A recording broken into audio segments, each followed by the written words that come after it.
Hello everyone, this is Korear Cast and I am Wally again. I'm still Noah, hasn't changed. This is our second episode. Episode 2.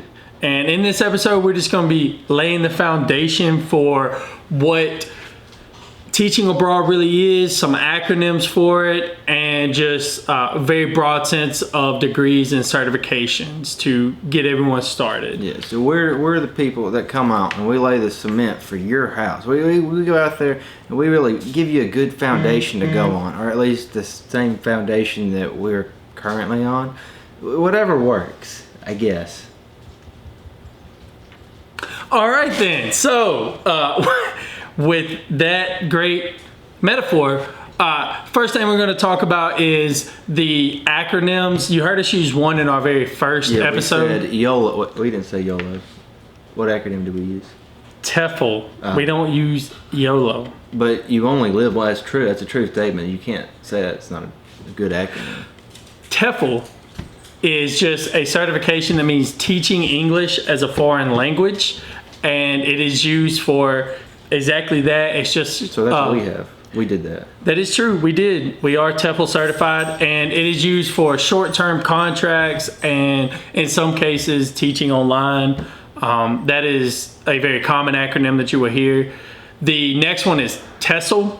Another common acronym you might hear. That's true. TESOL. That's true. That's how you spell it. Which means... Well, how you spell the acronym. That's not how you spell teaching English to something other. Teaching English to speakers of another language. Foreign language. Close. So TESOL is actually what you can get a master's degree in at certain universities. It is used for a long-term career in teaching English. You can also use it to certify people that are trying to be certified in TEFL. It's a lot of certifying going on there. Yeah, I'm certain there is. And the next one is not that common in the teaching abroad circles, but it is... Especially if you come from America or anywhere where you would natively speak English. It is TOEFL, which is Test of English as a Foreign Language. And as Noah was saying, it is just a test to prove that you can speak Like I just said that native English. Speakers don't really need this because they speak English. If you graduate high school, you can speak English. 100%. But if you're from, China, Bangladesh, maybe, I don't know what language, what places don't speak English. There's actually a lot of places. Yeah, so if you're in one of those situations, you might need to take this test. It just proves that you can teach English, but also you can probably find a job teaching your language somewhere.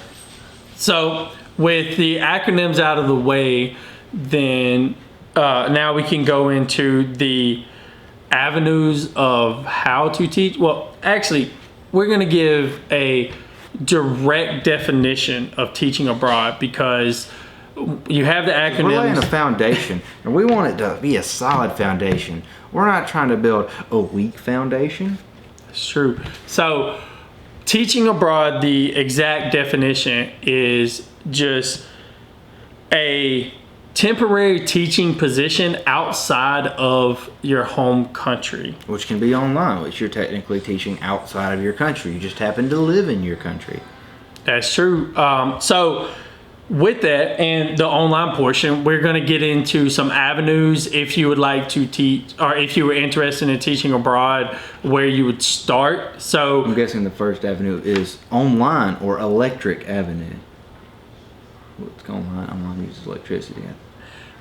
Is the online teaching avenue. So teaching online is a very, very common thing for people to do before they teach abroad. It is a direct route that only really you just fill out some basic information and then you do an interview and you either teach Either make it or break it. That's true. You either get it or you don't. Yeah, they audition you. They ask you to do a lesson, basically. They ask you to teach a class some basic thing like what does play mean or how to describe blue. I mean, it's just things that you would have to be able to do if you're actually to teach. And then if they give you the job, they give you the job. And if you have a bachelor's degree, they might increase your pay rate. If you have a TEFL certification, they might increase your pay rate again. But it's an online job and it's based on a need basis, which means that, if nobody's looking for a teacher because of there's not enough money going around in that area at a certain point, you won't get a job. You will, go without pay for 2 or 3 weeks. But if you're a good teacher, I mean, some of the teachers make plenty of money, and they have people that they have to turn away because they have so many appointments. The next avenue is the one that we chose, more adventurous avenue. Guaranteed money avenue. That's true. Through contracts, it is leaving your home country and then going to another place to teach. Now this Korea, that's another place. Like Korea.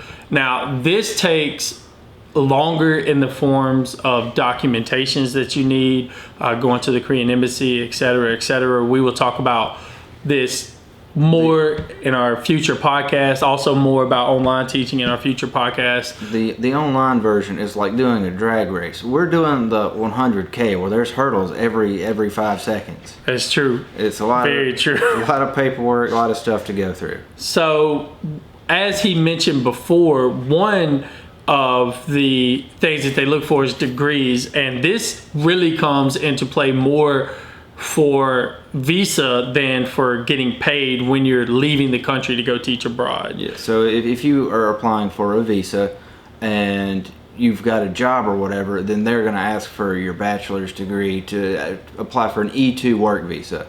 Now, if they don't require an E2 work visa, if there's some other type of visa or they don't have that kind of system for their country, you might not be required to have a bachelor's degree. However, it is still at your employer's discretion. If there's 16 people applying and they all have bachelor's degrees and you don't, you are the odd one out. They clearly know English because of their university education.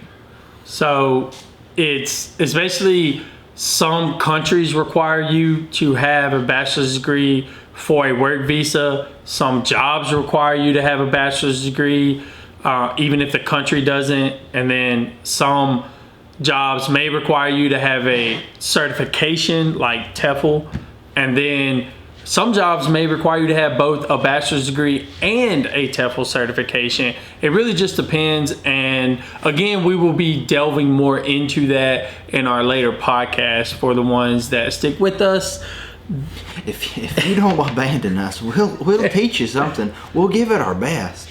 So with that being said, we thank you guys for tuning in and allowing us to lay the foundation to set out those wooden posts, to really just take the concrete and fill those posts and just give you a foundation, because we're trying to help you. It's what we know so far and what we've worked out so far to have this job that we're going to do. You're just all about building them a house, huh? Well, if you don't like my metaphor, somebody out there's going to like it, and I want somebody to appreciate my metaphors. All right, I appreciate my you. analogies, my comparisons.